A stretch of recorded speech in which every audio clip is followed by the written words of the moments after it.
Hari Om everybody. We are now studying the portion where we get to know Arjun a little bit better. And we saw that Arjun actually started his thinking process, started speaking only after Bhagwan had blown his conch, which means that he had allowed Bhagwan to be in his life before he started thinking, as opposed to Duryodhan. And then he asked Bhagwan to bring his chariot in the middle of the two armies to have an objective look at both the armies. Not that he didn't know who was there, but he wanted to take a look. He made an error at that point as well, saying, I want to see who has come to support the evil-minded sons of Dhritarashtra. They were evil, there was no doubt about it, but Arjun should not have said that. That was the first thing. Then Bhagwan, because he had to do his Leela, he had to fulfill his purpose for taking birth, taking avatar, had to give out the knowledge of the Bhagavad Gita, of the Gita, puts Arjun's chariot in front of Bhishma and Drona, as opposed to in front of Duryodhan and Dushasan. And on top of that, he says, you wanted to know who you have to fight the war with. These are your own people. This is your family. This is the Kurus that you have to fight. And when that vision was given to Arjun, when that was told to Arjun, his vision completely changed in an instant. Instead of looking at the other side as his enemy, he looked at them as his family. That is what got him caught into this sattvic attachment. He was a sattvic person, and sattvic attachment happened because he got deluded into thinking that the people who were standing on the other side were his family. They were not his enemy anymore. And because of this vision, he got overpowered by compassion, and because of which there was an effect on his body, mind, and intellect, which he described himself. And the mind, he said, is going in circles, and my intellect is seeing bad omens. So when the mind is going in circles, it was not a time and place for him to make a decision. For us also, that is the takeaway. When my mind is disturbed, when the situations outside are not conducive, that is not a time to make any kind of decision in my life. The mind has to be calm and objective, and then a calm mind can only think objectively and take whatever decisions that I have to take. But Arjun has now himself admitted that his mind is going in circles. And in spite of that, he has made a decision that I will not kill. I do not want to fight this war. And he is justifying it by saying that I don't even want this one earth, let alone the three worlds. Means even if I were to get the three worlds, I wouldn't fight. Why will I fight for this one world? So that there again, there is an error, because he was not fighting the world for the earth, for the universe, or for the worlds. It was something else, but now he has forgotten. That's what happens in delusion. We forget what the real thing is, and we now start imagining things which may or may not happen. So he has made a decision when his mind is going in circles. And when a decision is made, if the person starts justifying that decision, know that there is guilt in his heart.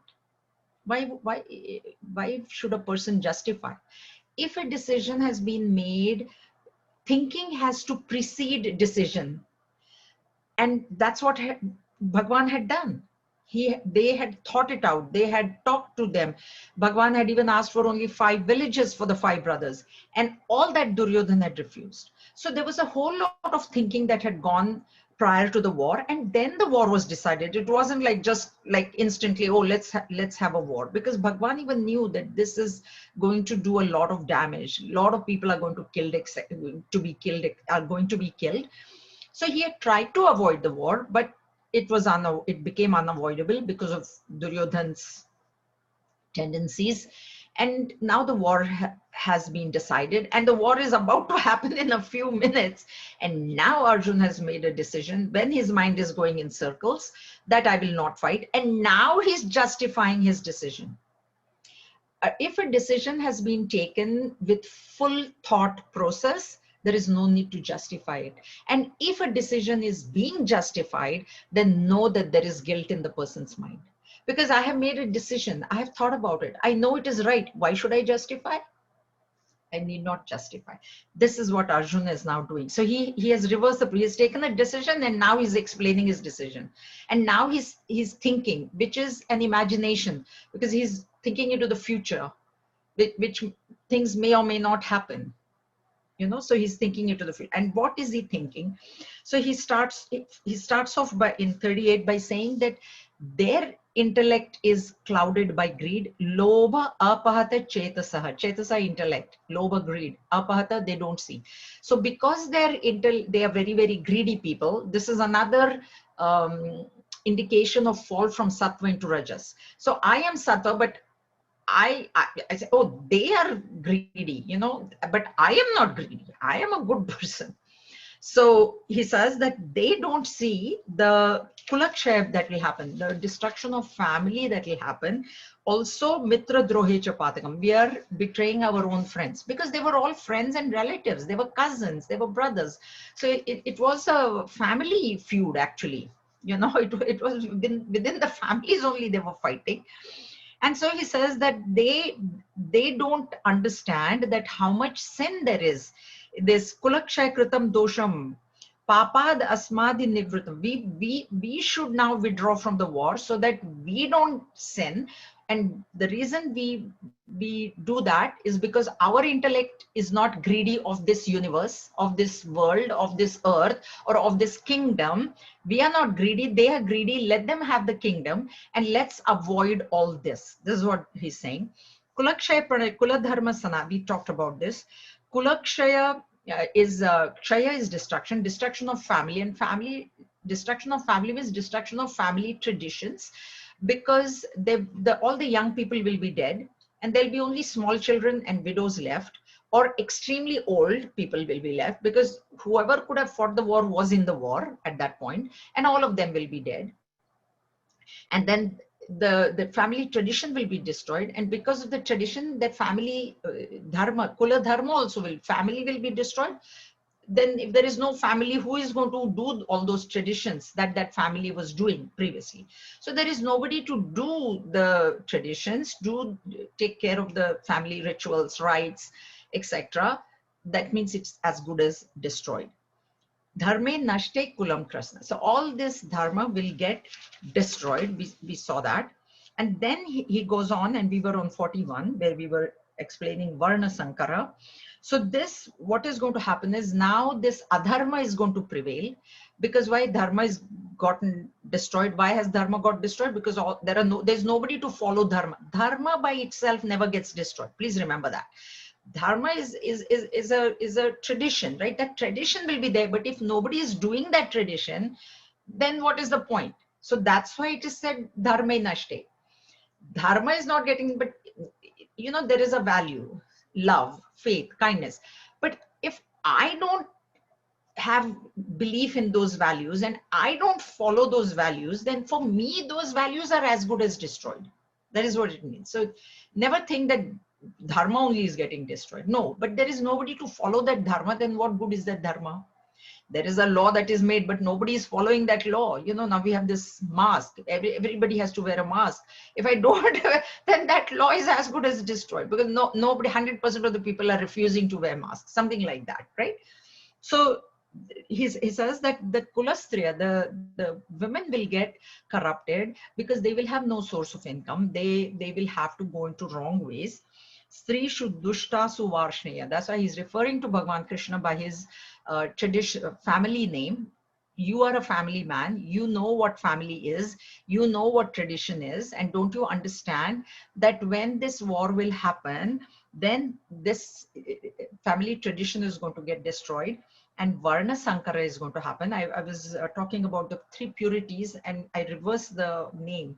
So the three purities are Adi, Bhautik, Adi Daivik, and Adhyatmik. Adi Bhautik is the purity where the lineage is very well known. So there's the girl and the boy, then her parents, his parents, their parents, their parents. So there is that sort of a purity is maintained. That is what is Adi Bhautik.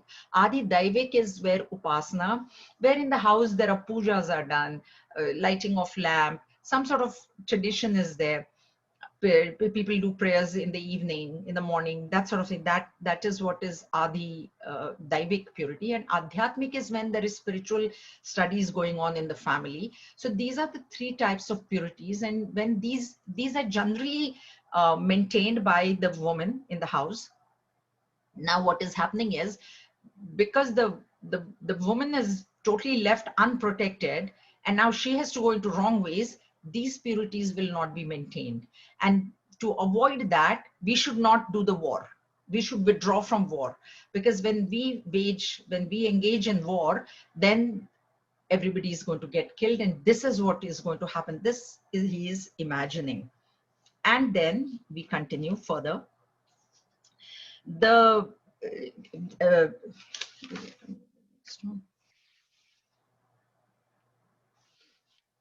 one thing that I want to mention here also is just this is like a little bit of a, what should I say, a little bit moving away from this, but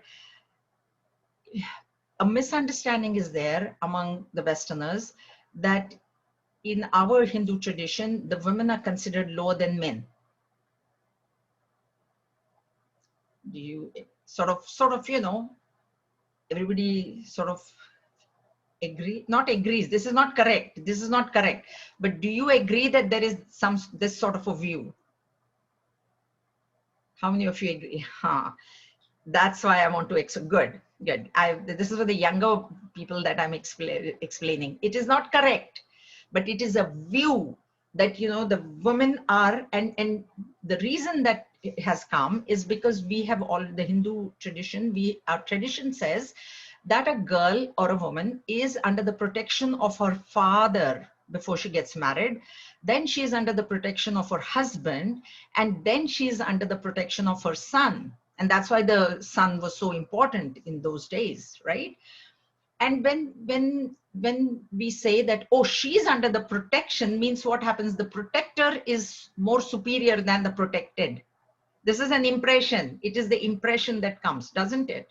What we have to understand is that what is being protected, the reason that the woman was being protected in this manner was because she was most valuable.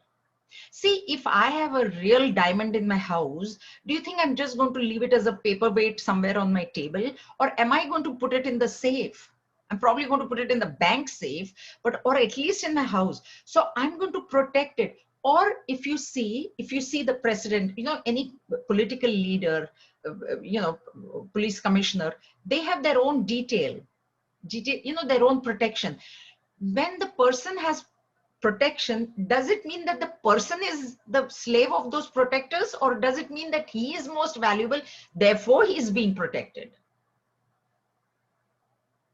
Is this point understood? Do not think that Hindu tradition considers the woman to be any lower than any man. And now women have proved it. I mean, we've got world leaders, we've got CEOs, all that. And the reason that it was always said that she remains under the protection of a man is because she was most valued. They knew that she is the one that needs to be protected most. She's the most valuable entity in this family. And that's why she was being protected. The other point that I want to make here is, in husband and wife, there is a sort of a fight for equality. What we have to understand here is that husband and wife are not two. When I say I'm equal to somebody, even my husband or my wife, I've created a duality. In equality, there is duality. In the sense, I'm equal to you, means you are different and I'm different, and now both of us are equal. So I created duality. Husband and wife have to function as one. So when you function as one, what does it mean? Functioning as one entity means whatever is lacking in the husband, the wife should be fulfilling. Whatever is lacking in the wife, the husband should be fulfilling. And that way they function as one entity, not as opposite to each other. And now, I'm equal to you. I earn as much as you. I earn more than you. This, no, no. Please understand, husband and wife are like two wheels of the cart. You think one is inferior to the other one? Or if you see in our own body, eyes. I have two eyes.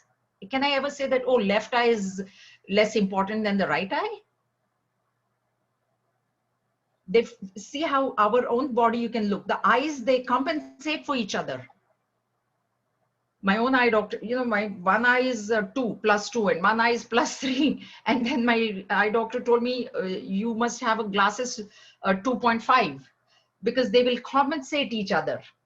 Both eyes. One is weaker, one is stronger.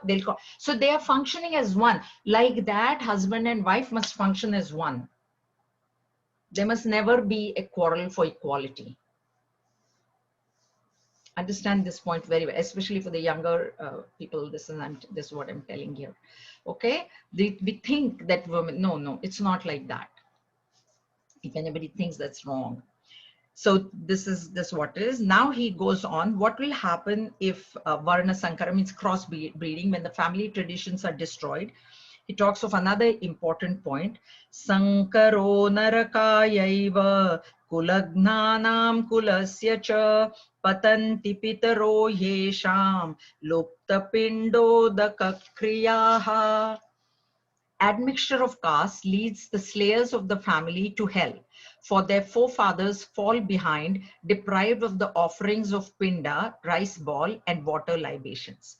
So here, this is from Manusmriti. They say that when the family traditions are destroyed and this admixture of caste that I talked about, Varna Sankara, I told you when the purities are not maintained, then those people go to hell. Okay, this is the first thing. So that is one of the reasons why he's justifying why Varna Sankara should not happen. Because if Varna Sankara happens, then they will go to hell and we will also go to hell, because we are the cause. Because of us that crossbreeding has happened, that Varna Sankara has happened. So we will also go to hell and they will also go to hell. And he says there will be nobody to do this Lupta Pindo Daka Kriya is Shraddha ceremony. All of you understand the word Shraddha? Shraddha is done when there is a death in the family. Then every year there is the death anniversary. All the young people are getting this? Okay. So I'm sure those who are older, like me, we have done it for our parents or whoever. So this Lupta Pindo Daka Kriya is that Shraddha ceremony. And what he's saying is that now the people are all dead. The women have gone astray. Who will do that Shraddha ceremony? The Shraddha ceremony is important in 3 ways. One is that it is, first of all, the Shraddha ceremony is done for our ancestors, which in Sanskrit are known as Pitaras. And apparently the ancestors or Pitaras are in a world called Pitruloka. Okay, that's number one. Now, Pitruloka, their one day is our 1 year on earth. So our 1 year is their 1 day. So that's why we do Shraddha ceremony every year. And that means we are feeding them every day, because their 1 day is our 1 year. And they eat through the medium of heat and fire. And so those of you who have attended or seen or done a Shraddha ceremony, you will know that the most important thing is that very, very hot rice ball which is offered, because through heat they eat. Even when the yajna is done, fire ritual, and we are offering oblations into the fire, the deity also apparently eats through the medium of fire, heat. That's why we offer oblations into the fire and we say Indraya Swaha, whatever Swaha that we do means please take this, please, means that deity gets fed through fire. And that's why that fire is important. That's why in the Shraddha ceremony, there is the importance of that hot rice, because they feed. And when we do it every year, then it's like we are feeding them every day, number one. The Shraddha ceremony is a time of remembrance of our ancestors, of our parents, or whoever that we are doing it for. So we remember them on that day. I mean, not that we don't remember on all other days, but there's a specific day, so it comes to our mind that this was the day, and then we do that ritual. Other thing is, it is also paying them respect. And the way respect is paid, first of all, respect doesn't mean that the person has to be older in age. That is one thing.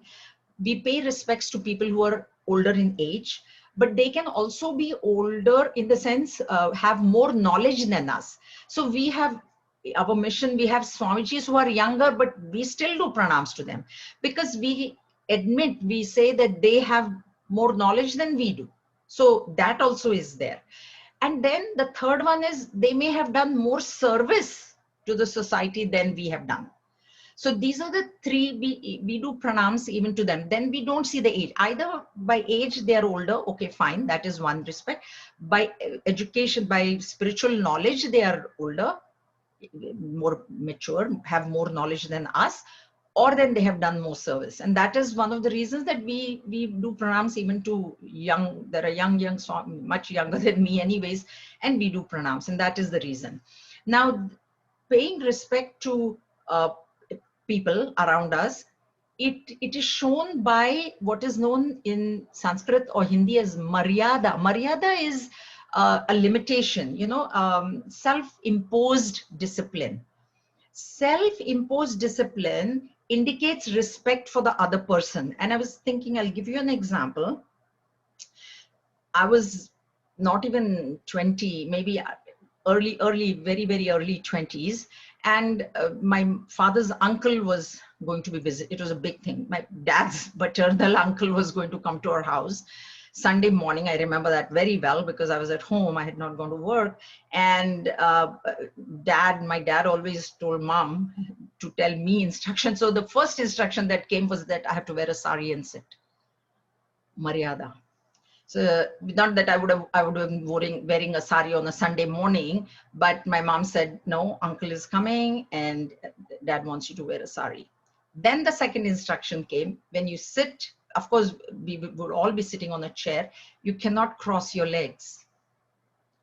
That was another instruction that I was told. And to this day, when Swamiji has come, I'm mostly sitting on the floor. But if I sit on a chair, or if I sit in a chair in front of Swamiji, I will not cross my legs. Because I was told that is a sign of respect. That is how this respect is shown. Not that, so the respect is shown by being in your own limitations. So you will not wear clothes which are inappropriate. That is a way of showing respect. I remember my friend telling me her dad was, his parents had died very young, and his uncle and aunt had brought him up. And then of course the uncle also had passed. So his aunt was living in their house because she had brought him up. So she had no children, and so she would say that my dad will not smoke. And her dad was a huge lawyer in Bombay. He was a very successful lawyer. She said, my dad will not smoke in front of my grandmother. That is respect. That's showing respect. Though he was a smoker and he used to smoke, and that time they used to smoke inside the house. And this is my friend when I started working. So she was that old. That means her grandmother, imagine how old. And her dad also was quite old at that point already. But in spite of being that old, because his aunt or his mom, foster mom, was there in the house, he will not smoke in front of her. That is what is meant by staying in Maryada. Do you get this point? That is how respect is shown. So the Shraddha ceremony indicates remembrance, indicates a respect that we are showing our ancestors, and also it is indicating a continuum, because life is a continuum. So what we are today is a product of our past. We have come from our ancestors, and then now we will live on into our children and their children. So life is a continuum. So the Shraddha ceremony also indicates that we respect and remember our ancestors, and then our children see that, and then they know why we are doing it, and then maybe I don't know whether my kids will do, but maybe they will do it for us. Don't know. So that sort of thing. Okay, so this Lupta Pindodaka Kriya is, or Shraddha ceremony, is therefore very important. It is done traditionally in families, and then he says they will be deprived of, that means there will be nobody to offer them food in this Pitra Loka, so they will also be destroyed, and we will also be, and we will all go to hell, and they will go to hell because there is nobody to do that, and we will go to hell because we caused it. So all of us are going to go to hell. And this is what he is now. And that's why he's justifying his decision not to fight. These are all the reasons that he's giving. Next, he's still continuing with his justification. Doshairetai kulagnanam varna sankara karakaihi utsadyante jati dharmaha kuladharmascha shashvataha. By these evil deeds of the destroyers of the family, which cause admixture of caste, the eternal religious rights of the caste and the family are destroyed. Here, the first line, okay, by these evil deeds of the destroyers of the family, because who are the destroyers of the family now? He himself, okay? Means we are the destroyers of the family. If we wage war, we will be killing all these people, and now we'll be destroying, and that I have explained, which cause admixture of caste, because of which Varna Sankara will happen, because why? All the men will be dead and the women will be all in bad company. Here there are two words that we must go into detail: Jati Dharma and Kula Dharma. So Utsadyante Jati Dharmaha Kula Dharmascha Shashvataha eternal. Jati Dharma, let's take this first. Jati here, though Gurudev has put caste, please do not understand it as caste. It's not the caste in the way that we know, Hindu caste and Muslim caste, or Brahmin caste, and Shudra is a Shudra and a Vaishya, and that we think. No, Jati here means species. And there are 4 species that we know of. There's the human race, that is one species. Then there is the animals. Then there is the vanaspati, the plants. And then the mineral kingdom. We are not going to talk about the mineral kingdom, but there is Manusha Jati, Pashu Jati, then Pakshi Jati, birds, or birds, animals you can put in one, and then Vanaspati Jati. So this Jati is species. And the dharma, Jati Dharma here refers only to basically Manusha Jati. We are talking of only Manusha Jati here, because birds and animals, they live by instinct. They don't have, like, oh, this is my family tradition. They don't have any kind of families or anything like that. So here this Jati Dharma word is Manusha Dharma only, Manusha Jati only. And because we are the human race, there is a certain basic expectation of us. Even by nature, we are standing vertical, and our brain is on top, heart is next, stomach is next, and genitals are the last in line. So our dharma is to start thinking by the brain first. That's why we have already said this overpowering should be avoided, because that overpowering is coming from the heart. And so the brain should rule the heart. The intellect should rule the mind. The intellectual decisions have to come first, and they should not be clouded by the emotions in the mind. That's why we do this very subtle differentiation between mind and intellect. Okay, so Manusha Dharma is to live by the dictates of his intellect and not of his mind. And that will be destroyed, because there will not be people only now to think of all this. They will not have time. The woman who will be remaining will be only worried about how to fill their bellies. So where is the question of thinking? That's why he says this Jati Dharma, Shashvata goes with both. Eternal. This is the eternal dharma. This is since when the human race started, we were all vertical only. Humans were not horizontal, and then they became vertical. Animals were horizontal, and then when they, like, Darwin's theory is the apes and this, but we were born like this only, vertical. So our head has always been on top. So head, Head has to rule all our decisions. So that becomes Jati Dharma. And Kula Dharma here, Kula here is the Varnashrama Dharma. This Kula Dharma, Dharma word in Bhagavad Puran, Yudhishthir asks Narad Bhagwan, what is the dharma? What is the dharma of a Brahmin, a Kshatriya, a Vaishya, and a Shudra? That is the Varna. Okay. Also, then the ashram is there. Varnashram. See, our classification is there. There is a classification by Varna and there is a classification by ashrama. So Varna is this Brahmin, Kshatriya, Vaishya, Shudra, and ashram is Brahmachari, Grahastha, Vanaprastha, and Sannyasi. Okay, so this Kula Dharma is this Varnashrama Dharma. That is what is being talked about here. And this is Shashwata. So when Yudhishthir asked Narad Bhagwan, what is the Dharma of a Brahmin, Kshatriya, and of a Brahmachari, Grahastha, this and that, then Narad Bhagwan has told him there are 33 Dharma here means values, virtues.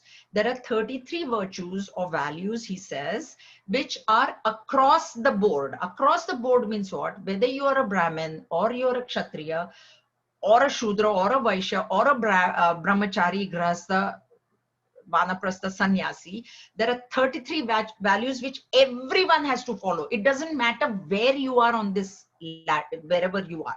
You may be a Brahmin and it doesn't matter. And those are like kindness, compassion, love, patience, all. So there are 33 which are across the board. So it doesn't matter, oh, I'm a Brahmin, so I don't have to be patient.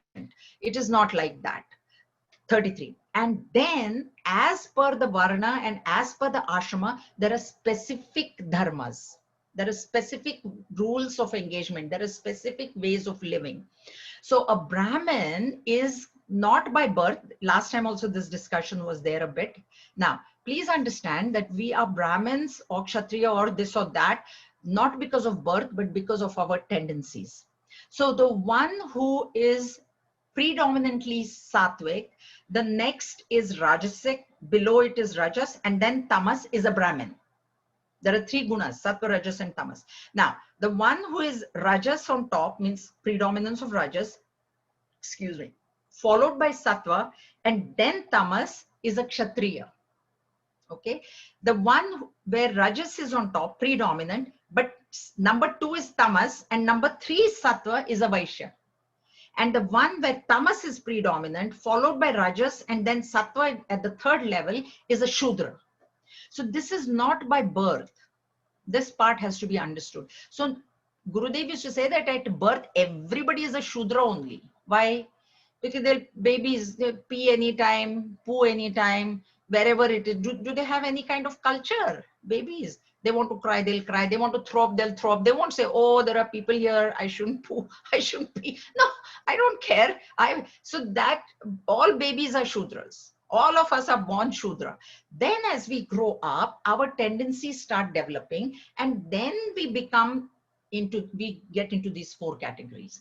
And we can change these categories also. You know, so when I look at my own life, I was a Vaishya because I worked in a bank all my life. I was a Vaishya. But then I'm born in a Brahmin family, but I worked in a bank. But then I decided to take early retirement and go into teaching. So this is where I am. So therefore, then what happens is the dharma of a Brahmin is to teach. Okay, and he then, Brahmin, is allowed to ask for bhiksha.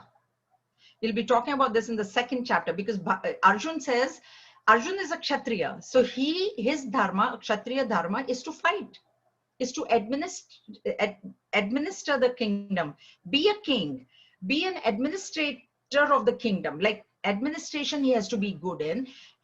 A Kshatriya is not allowed to beg. And Arjun says exactly that in the next chapter. He says, I will beg for food. That means what? Your dharma is destroyed, because a Kshatriya is not supposed to beg. A Brahmin can beg, that is okay. But and he says, I will beg. That means his dharma is getting destroyed. We'll talk about this again more. But Kshatriya is not supposed to beg. Vaishya is the one who is trading and keeping that economy going in society. And a Shudra is the one who is doing seva, service. All four should not be taken as rungs of a ladder. They should be taken as four pillars supporting the ceiling. So the society is supported by all four. And therefore in Purusha Sukta also, they say that the face is Brahmin. Of this Virat Purusha, the description is, face is the Brahmin. Why? Because the eyes are leading, na? You see, then you walk. Shoulders are Kshatriya. We carry the weight on shoulders. Thighs are Vaishya and feet are Shudra. Now, in your own body, you tell me, do you think your thighs are inferior to the shoulders? If you didn't have your thighs, what good are the shoulders if you can't walk?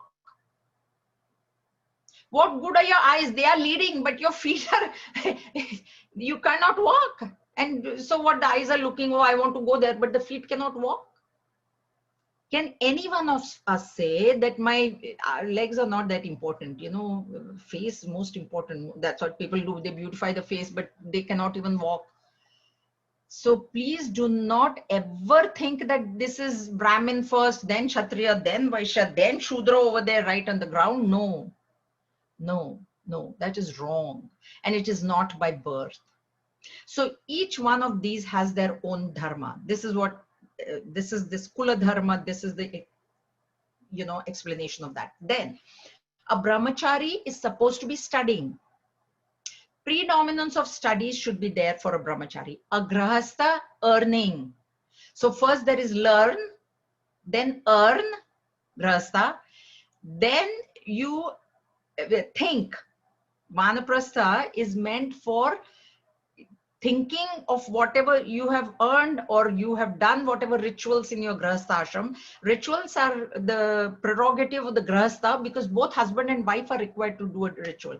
So once we enter vanaprastha, means once when spouse is not there, this duty of doing any kind of rituals is now behind us, behind the vanaprastha. So in vanaprastha, and then in sannyas, in vanaprastha, it is learn, earn, turn in vanaprastha and point of no return in sannyasa. That is the dharma. So we have to decide where I am. Where am I? I can only talk for myself. I'm personally in vanaprastha. So I have no duties, absolutely. As a grahastha, I don't have duty to do a party, don't have duty to do, you know, invite people, entertain them. No, that is not my duty anymore. My duty is swadhyaya. It is the duty to withdraw, start practice of withdrawal in vanaprastha, and in sannyas, if we are fortunate enough to go into complete withdrawal. This is the dharma. This is what he's talking about here. And these are eternal. Why? Because they've come from the Vedas. These dharmas have come from the Vedas. So Veda is eternal and therefore this dharma is eternal. So no matter how much educated in whatever, how much further we go in life, these dharmas have to be followed. So understand, because there are grahasthas here. So you have your duty. You have to earn. Bhagavan Shankaracharya says grahastha actually must earn a little bit more than what his family requires because he needs to support the other ashramas also. The grahastha is supporting the brahmachari and he's supporting the vanaprastha elders in the house and sannyasis, and that's the whole idea of doing bhiksha for sannyasis. Because sannyas is where the bhiksha is allowed, not in grahastha, vanaprastha or brahmachari. All right, so these are the dharmas as per varna and ashrama, and then the 33 values are there which are totally across the board. It doesn't matter that I'm a brahmachari so I can just lie, or I'm a grahastha, I'm allowed to cheat. It is not like that. Certain are there. All right. So we'll do one more. Utsanna kuladharmanam manushanam janardana narake niyatam vaso bhavatityanushruma. We have heard, O Janardana, that it is inevitable for those men in whose families the religious practices have been destroyed to dwell in hell for an unknown period of time. This is Manusmriti. Okay, so this we have heard. So he has studied, I told you already, he was a prince. He has studied Manusmriti. He has he was a very well educated person. Let's put it in our language if we want to put. He was not an uneducated hillbilly person. He's a prince, he's a Kshatriya. So he says Janardana, Janardana word once again, name for Bhagavan Shri Krishna, Jana Maya, the destroyer of Maya. See what Maya is ignorance. All this thing, though it appears to be very intellectual, it is coming out of ignorance. Why is it coming out of ignorance? Because the original delusion has happened that I am the body. Arjuna's original problem is I am the body. That's why this is my grandfather. So the origin source is ignorance. So whatever intellectual arguments that he has put forth, which would have been correct in some other circumstances, are totally wrong in these circumstances. Please understand that. Okay, so that's why it's a bit of a sarcasm there, that you are the destroyer of Maya and I am actually talking in ignorance, but I don't know that. The most people, when they talk, they think they are very, very knowledgeable, right? There's nobody thinks that. If anybody thinks I'm ignorant, he won't talk. They won't talk. Narake niyatam vaso, they go to hell. That means not only we are going to be the destroyer of the family. So not only that family is going to go to hell because the family tradition is destroyed, but we have become the cause. That's the sad part. We should not do this. Okay. Aho bat mahat papam kartum vyavasita vayam yadrajya sukhalobhena hantum swajanam udyataha. Alas, ahobata is alas. You know, now he's just like, shh, all his arguments are now over. So he's like, okay, now enough. Alas, we are involved in perpetrating a great sin. We're doing a great sin. In that we are prepared to kill our kinsmen. Once again, swa.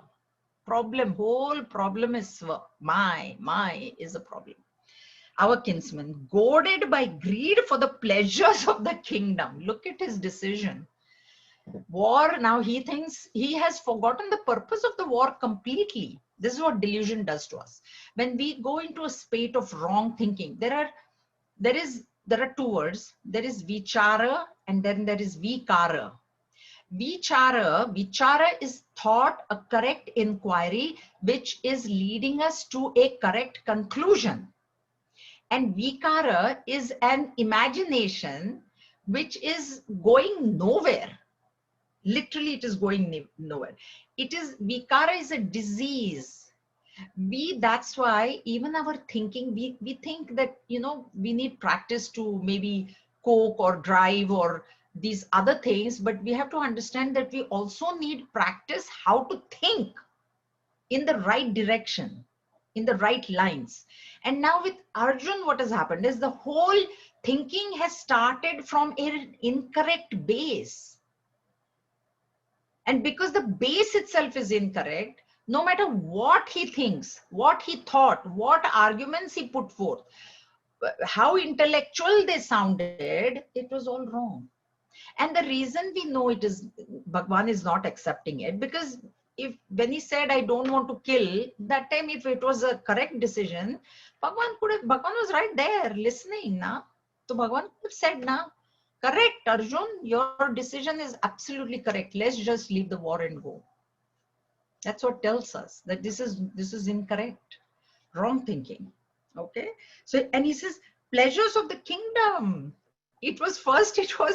Adharma was done to them. They were cheated in the game of dice. Then Draupadi was insulted. They were insulted. Then they were asked to go do atonement. They said, 12 years you stay. Then 1 year you stay in incognito. And then we will give you back your kingdom. And when they came back, the kingdom was not given. 5 villages were not given. So were they fighting for the pleasures of the kingdom, or were they fighting for their right? Did they not have a right on their own kingdom when they had fulfilled the condition of the dice game? That also they were cheated, but they didn't even say that you're using the wrong kind of dice, and because of that all the numbers are coming in your favor. So that itself was wrong, that Duryodhan had done, Shakuni and Duryodhan had done, but yet they took the punishment. They went away. They stayed in incognito. They came back. Then they said, okay, now we have done our punishment. Now you give us back our kingdom. And that they were not given. And that is the reason that the fight was happening. Not for the pleasures of the kingdom, for their right. When it is right, that's what I told you. If you are right, you need to stay there and fight. Should not be running away. So we've got only 2 more verses left and the thing. So I will stop here today for any questions, and I will complete this text along with the Pushpika also. The Pushpika we will explain only after the first chapter, then it's the same meanings after every chapter. Are there any questions? Or I can finish this today.